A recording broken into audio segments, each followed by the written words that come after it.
Pada suatu hari, di desa yang terpencil nan indah, datang sebuah mobil hitam, dan berhenti di persimpangan jalan. Seorang gadis turun dari mobil, dia bernama Nur. Ada kakek-kakek menggendong keranjang menatap tajam pada dirinya. Mereka bertiga akan mengunjungi sebuah desa terpencil, yang hanya bisa dilalui dengan kendaraan bermotor saja. Nur melihat kembali ke arah belakang, namun kakek-kakek tadi sudah tidak ada. Tujuan mereka ke desa penari ingin minta izin kepada kepala desa, untuk melakukan kegiatan KKN di desa tersebut. Saat ini mereka sudah sampai ke desa tujuan, dan sudah disambut kepala desa yang bernama Pak Prabu. Setelah memperkenalkan diri, Pak Prabu kemudian mengajak mereka ke rumah. Mereka sempat heran dengan desa tersebut, karena banyak ditemukan sesaji. Awalnya Pak Prabu tidak memberikan izin mereka melakukan kegiatan KKN. Ayu memohon kepada Pak Prabu, supaya mereka diizinkan melakukan kegiatan KKN di desa penari. Pak Prabu akhirnya memberikan izin kepada mereka. Pak Prabu kemudian memperlihatkan beberapa tempat bersejarah di desa penari. Ada tempat sakral berupa sebuah kolam, yang dulunya digunakan untuk para penari mandi. Di saat mereka sedang berdiskusi, tiba-tiba Nur merasa ada yang aneh. Kemudian Nur melihat ada sesosok makhluk hitam di balik pohon. Beberapa hari kemudian mereka kembali, dengan beberapa rombongan mahasiswa. Selain Nur dan Ayu, mereka adalah Bima, Widya, Wahyu dan Anton. Mereka menuju ke desa penari dengan menyewa sepeda motor. Saat di perjalanan, Widya yang berada paling belakang, mendengar suara gamelan Jawa. Padahal mereka berada di tengah hutan, tiba-tiba dia melihat seorang wanita, memakai adat Jawa seperti seorang sinden. Kedatangan mereka disambut oleh Pak Prabu di depan gapura desa. Pak Prabu kemudian mengajak mereka ke rumah. Desa penari adalah desa terpencil, bahkan di sana listrik pun belum ada. Malam telah tiba, namun Widya gelisah dan tidak bisa tidur. Ketika menengok ke arah Nur, Widya melihat ada bayangan hitam. Dia menangis ketakutan. Widya coba menoleh lagi dan melihat ada sosok nenek tua di samping Nur. Itu adalah jin penjaga yang selalu mengikuti kemanapun Nur pergi. Di keesokan harinya, Pak Prabu membawa para mahasiswa berkeliling desa. Pak Prabu menunjukkan tempat-tempat sakral di desa tersebut. Dia juga menjelaskan kalau warga desa masih menganut kepercayaan kuno. Nur melihat kembali sosok besar hitam di balik pohon, dengan mata merah menatap ke arahnya. Pak Prabu juga mengajak mereka ke area pemakaman, di mana sebagian batu nisan ditutupi oleh kain berwarna hitam. Nur tiba-tiba merasa lemas dan hampir pingsan. Di salah satu sudut desa Widya melihat ada sebuah gapura. Pak Prabu menjelaskan kalau gapura itu sebagai pembatas antara warga desa dan jalan menuju ke hutan. Pak Prabu mengingatkan kepada mereka untuk tidak mendekati gapura tersebut, apalagi sampai nekat masuk ke dalam hutan. Karena di dalam hutan ada tempat sakral, yang diberi nama Tapak Tilas. Pagi itu Nur dan Widya akan pergi mandi. Mereka bergantian saling menjaga. Nur masuk ke dalam kamar mandi duluan. Di dalam kamar mandi itu Nur merasa ada yang aneh, dan dia memiliki firasat buruk. Tiba-tiba pintu terkunci tidak bisa dibuka. Widya yang berada di luar sama sekali tidak mendengar teriakan Nur. Justru dia mendengar ada suara gemelan di dalam. Nur hanya bisa pasrah sambil menutup mata dan berdoa. Tiba-tiba suasana kini menjadi hening. Pintu itu bisa terbuka kembali. Nur tidak memberitahukan kepada Widya apa yang dialami. Kini gantian Widya yang akan mandi, dan Nur berjaga di luar. Widya pun merasa ada yang aneh di dalam kamar mandi.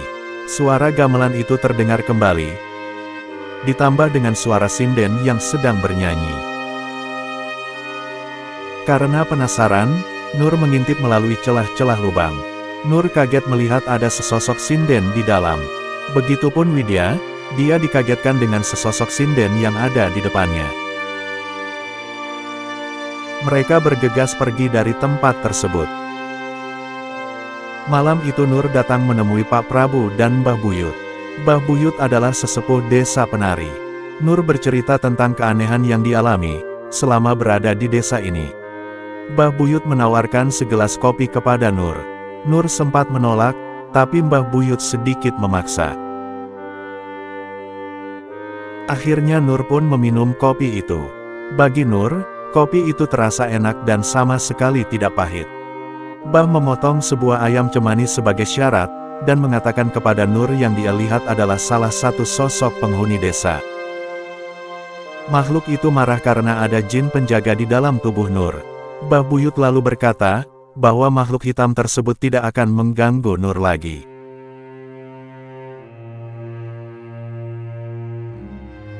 Saat ini Wahyu, Ayu dan Widya berada di rumah Mbah Buyut. Mereka dipaksa minum kopi yang disajikan oleh Mbah. Wahyu dan Ayu merasakan pahit saat meminum kopinya. Namun Widya merasa enak dan menghabiskan kopi itu. Dia sama sekali tidak merasakan pahit. Lalu Mbah memberikan sebuah ramuan untuk membentengi Widya dari gangguan makhluk halus. Di sisi lain Anton sedang bersama dengan Nur. Anton bercerita tentang perlakuan aneh Bima selama ini. Anton pernah mendengar suara desahan Bima dari dalam kamarnya. Anton juga pernah menemukan sesajen di bawah ranjang Bima. Nur tidak begitu percaya dengan perkataan Anton. Untuk meyakinkan Anton lalu membawa Nur ke kamar Bima. Dan benar saja, ditemukan ada sesajen di bawah ranjang Bima. Namun mereka tidak melihat kalau ada foto Widya di bawah sesajen. Widya merasa ada sesuatu di dalam mulutnya. Saat dia mencoba keluarkan, ternyata itu adalah sebuah rambut.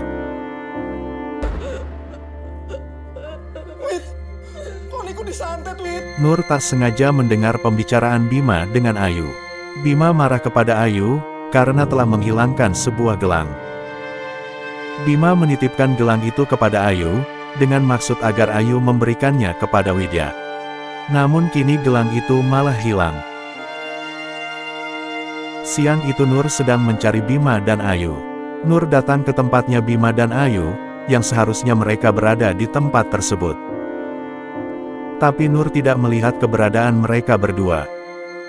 Nur melihat ke gapura, dia lalu teringat cerita dari Ayu. Kalau Bima sebelumnya pernah mendengar suara aneh dari dalam hutan. Nur menduga kalau Bima dan Ayu masuk ke dalam hutan. Lantas dia mencoba menyusul dan masuk ke sana. Bima dan Ayu berada di sebuah gubuk, di mana di dalamnya ada tempat pemandian. Sementara Nur masih mencari mereka. Dia menemukan sebuah tempat yang tidak terurus. Di tempat itu banyak terdapat gamelan. Tak jauh dari situ, Nur melihat ada sebuah gubuk. Dia lalu menghampirinya. Tak lama kemudian keluarlah Bima dengan Ayu. Mereka yang baru saja melakukan mantap-mantap, merasa malu atas perbuatan mereka tersebut. Sementara Widya dan Wahyu pergi ke pasar untuk berbelanja. Karena hari sudah sore, mereka dinasehati oleh salah seorang pedagang untuk menginap di hotel saja. Sangat berbahaya apabila menuju ke desa tersebut malam hari.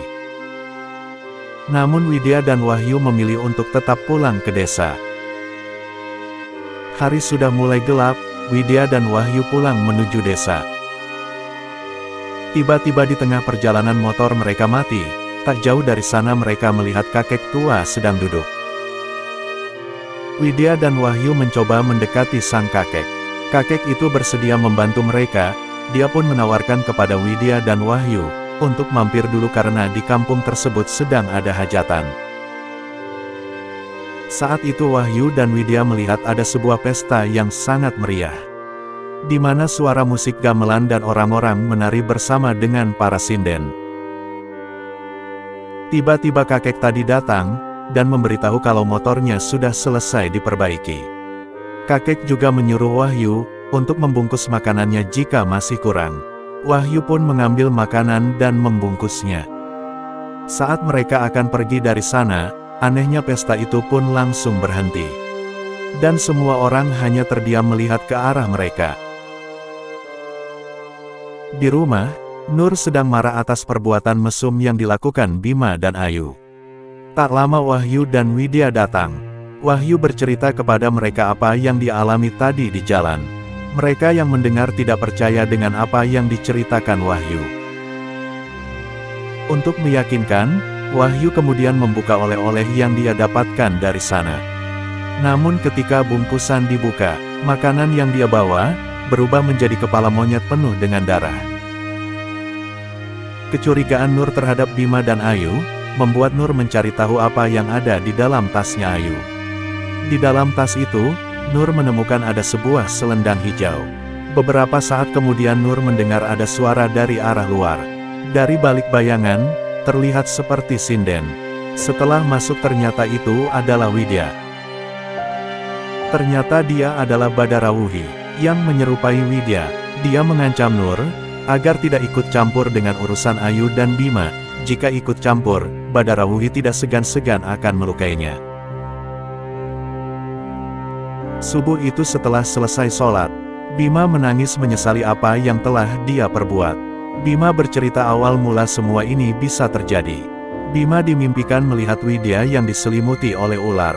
Badarawuhi yang mengaku dirinya sebagai Dawu, atau panggilan nama bagi seorang penari, berkata kepada Bima, bahwa Widya tidak akan lepas dari jeratan ular. Karena itu adalah gangguan dari makhluk penghuni desa.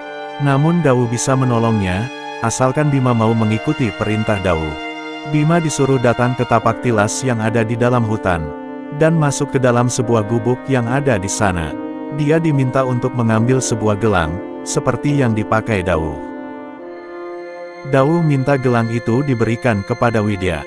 Dan di setiap malamnya, Bima harus menemui Dawu untuk bersetubuh dengannya. Dawu berjanji jika Bima bisa melakukan semuanya, maka Widya akan selamat. Dan Bima juga bisa mendapatkan apa yang dia inginkan. Tanpa dia sadari, dengan mengikuti perintah Badarawuhi, Bima sudah bersekutu dengan jin. Ternyata semua itu adalah perangkap Badarawuhi. Saat itu Nur tak sengaja menemukan sebuah gelang di dalam tas Widya, dia juga menemukan selendang hijau di dalam tas Ayu. Nur lalu teringat dengan pembicaraan Bima dengan Ayu. Nur meminta penjelasan kepada Ayu, apa sebenarnya yang ia rencanakan dengan gelang dan selendang itu. Kalau Ayu tidak mau mengaku, Nur mengancam akan memberitahukan semua itu pada Pak Prabu. Ayu akhirnya mengaku dan mengatakan, awalnya Bima menyuruhnya memberikan gelang tersebut kepada Widya. Namun Ayu tidak melakukannya. Dia memilih menyimpan gelang tersebut, dan mengatakan kepada Bima bahwa gelangnya sudah hilang. Hingga suatu ketika, Ayu didatangi seseorang yang berpakaian menyerupai sinden. Dia memaksa Ayu untuk memasukkan gelang tersebut ke dalam tas Widya. Sebagai gantinya Ayu diberikan selendang hijau, untuk bisa mengikat Bima. Apa yang dilakukan Ayu dan Bima? Secara tak sadar mereka telah terjebak dalam ikatan perjanjian Badarawuhi. Di malam hari saat semua tertidur, tak sengaja Widya melihat Bima keluar membawa obor. Secara diam-diam Widya mengikutinya. Bima masuk ke dalam hutan dan menuju ke tapak tilas. Namun saat itu Widya kehilangan jejak Bima. Di sana Widya melihat ada sebuah gubuk, lalu mencoba membuka pintunya, namun pintu terkunci. Karena penasaran Widya mengintip di sela-sela dinding kayu. Dia melihat Bima bersetubuh sama Badarawuhi dengan wujud aslinya. Widya kaget tak dapat berbuat apa-apa. Tiba-tiba dia ditemui oleh sosok kakek, yang tempo dulu ia temui di dalam hutan. Widya di bawah di tengah-tengah penduduk bangsa jin. Tak lama kemudian Badarawuhi datang. Ternyata Widya memang sudah ditunggu oleh Badarawuhi. Dia akan dijadikan sebagai Dawu baru. Nur tiba-tiba terbangun dan melihat Widya tidak ada di kamar. Nur coba membangunkan Ayu, namun saat itu Ayu hanya terdiam saja. Saat Nur membalikkan tubuh Ayu, Ayu seperti orang yang sedang sekarat. Matanya melotot dan tidak bereaksi. Nur berteriak dan meminta tolong kepada yang lainnya. Sementara Widya yang terjebak, terpaksa menari di hadapan bangsa jin. Saat itu Widya melihat ada sosok wanita yang sedang menari. Ternyata itu adalah Ayu. Dia berpakaian sinden dan sedang menari di depan Badarawuhi. Nur menceritakan kepada Pak Prabu apa yang telah terjadi. Dia juga bercerita bahwa Bima dan Ayu pernah masuk ke dalam hutan, dan menemukan tapak tilas. Pak Prabu yang mendengar, merasa pasrah dan sudah hilang harapan. Karena mereka telah melakukan kesalahan yang sangat fatal. Para warga dikerahkan ke dalam hutan untuk mencari Bima. Mbah Buyut bercerita, bahwa Badarawuhi adalah jin yang menguasai desa penari. Gelang itu hanya bisa dipakai oleh Dawu. Dan selendang itu digunakan untuk memikat kepada seseorang yang dia inginkan. Saat itu Mbah Buyut sudah tidak bisa menolong mereka lagi. Karena Sukma, Ayu dan Bima, sudah ditahan di Angkara Murka, atau berada di alam bangsa jin. Mbah Buyut pergi ke belakang dan tiba-tiba keluar anjing hitam. Anjing itu berlari ke dalam hutan, untuk menolong Widya yang masih terjebak Badarawuhi. Mereka yang sedang menari bersama, seketika langsung terdiam, mendengar anjing itu menggonggong. Kedatangan anjing itu seakan-akan memberi jalan kepada Widya untuk pulang. Sementara Widya melihat Ayu masih terjebak di sana. Sambil menangis dipaksa untuk menari. Widya berlari mengikuti kemana anjing itu pergi. Tak lama kemudian akhirnya Bima pun ditemukan. Dengan kondisi yang mengkhawatirkan mirip seperti Ayu. Untuk memastikan Widya tidak diikuti lagi oleh makhluk halus, Mbah Buyut kembali memberikan kopi, dan akhirnya Widya kembali normal dengan merasakan kopinya yang pahit. Kesalahan Ayu dan Bima sudah tidak dapat dimaafkan, karena mereka telah mengotori tempat sakral bangsa jin. Bima dijadikan pendamping Badarawuhi. Sementara Ayu dijadikan Dawu baru dan dipaksa menari sampai meninggal. Akhirnya mereka berempat meninggalkan desa itu dengan rasa penuh bersalah. Bima meninggal 4 hari kemudian setelah kepulangan mereka. Dan disusul Ayu yang meninggal 3 bulan kemudian.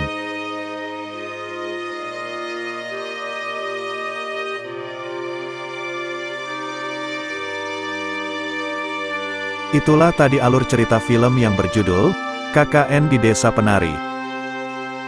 Terima kasih sudah menyimak video ini sampai selesai. Mohon maaf apabila ada kesalahan dan kekurangan. Sampai berjumpa di alur cerita selanjutnya.